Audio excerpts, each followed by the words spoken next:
एक जंगल में एक बेहद ही चालाक लोमड़ी रहती थी। वो अपनी चालाकी से हमेशा सभी को बेवकूफ बना देती थी। उसी जंगल में एक कौवा भी रहता था। उस कौवे की कर्कश आवाज से जंगल का हर एक प्राणी बहुत परेशान था।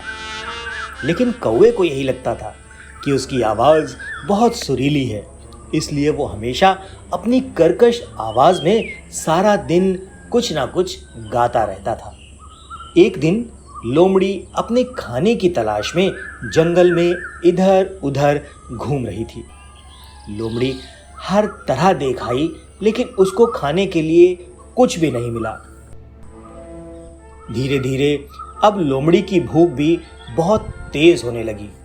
भूख के कारण लोमड़ी को समझ नहीं आ रहा था कि वो क्या करे और कहां से अपने लिए खाने का बंदोबस्त करे। उसे जल्दी ही कुछ ना कुछ खाने के लिए चाहिए था, वरना भूख के कारण लोमड़ी बेहोश हो जाती। इधर उधर देखते हुए लोमड़ी की नजर एक कौवे पर पड़ी। कौवा अपने मुंह में रोटी दबाकर कहीं से उड़ता हुआ आ रहा था। उस रोटी को देखकर लोमड़ी के मुंह में पानी आ गया। लोमड़ी ने सोचा कि उसे किसी भी तरह ये रोटी कौवे से ले लेनी है, लेकिन उसके पास इतनी ताकत नहीं थी कि वो लड़ाई करके उस रोटी को कौवे से छीन सके। इसलिए लोमड़ी ने सोचा कि वो कौवे को बेवकूफ बनाकर उसकी रोटी ले लेगी। इसके लिए वो लोमड़ी कुछ तरकीब सोचने लगी। अब लोमड़ी ने कौवे का पीछा किया। जैसे ही कौवा एक पेड़ पर बैठा, लोमड़ी भी वहां पहुंच गई और कौवे से तुरंत बोली, कौवा भैया, तुम्हारी आवाज बहुत सुरीली है।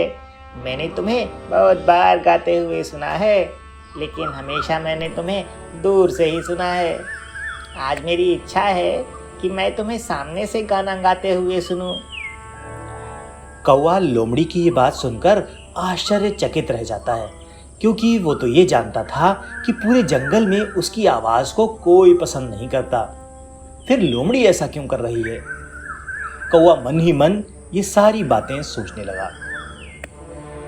जब कौवा कुछ नहीं बोला तो लोमड़ी का दिमाग खराब होने लगा, क्योंकि जब तक कौवा कुछ बोलेगा नहीं, उसके मुंह से रोटी कैसे गिरेगी।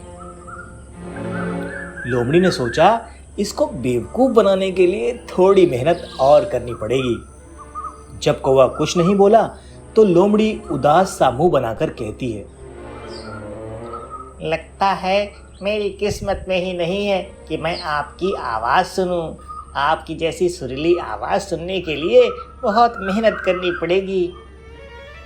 ऐसा कहकर लोमड़ी वहां से जाने लगी। उसे जाते हुए देखकर कौवा सोचता है कि पूरे जंगल में एक लोमड़ी ही तो है जिसे उसकी आवाज़ पसंद आई। उसे लोमड़ी के साथ ऐसा व्यवहार नहीं करना चाहिए। इसलिए उसने लोमड़ी को बुलाया। गाना गाने के लिए जैसे ही कौवे ने मुंह खोला, रोटी उसके मुंह से नीचे गिर गई और रोटी नीचे गिरते ही लोमड़ी ने पलक झपकते ही उसको लपक लिया और चंद सेकंडों में ही लोमड़ी उस रोटी को खाकर चट कर गई। कौवा बेचारा देखता ही रह गया। लोमड़ी उस रोटी को खाकर बड़े मजे से वहां से चली जाती है और कौवा अपनी मूर्खता पर सिर्फ अफसोस करता रह जाता है।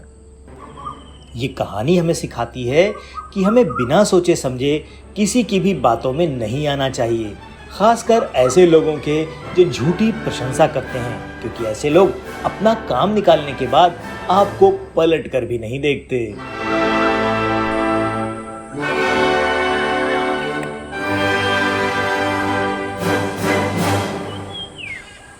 ऐसे ही मज़ेदार वीडियो देखने के लिए हमारे चैनल को सब्सक्राइब कीजिए और बेल आइकन को क्लिक करना मत भूलिए। तो मिलते हैं ऐसे ही किसी मज़ेदार वीडियो में। तब तक के लिए बाय बाय।